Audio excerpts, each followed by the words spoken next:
மழை பொழிகிற இரண்டாம் நாளில் விழும் துளியில் மாசில்லை.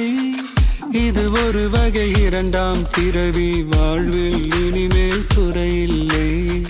யுத்தம் புரிகிற மண்ணில் இரத்த பந்தம் போல் பலமில்லை.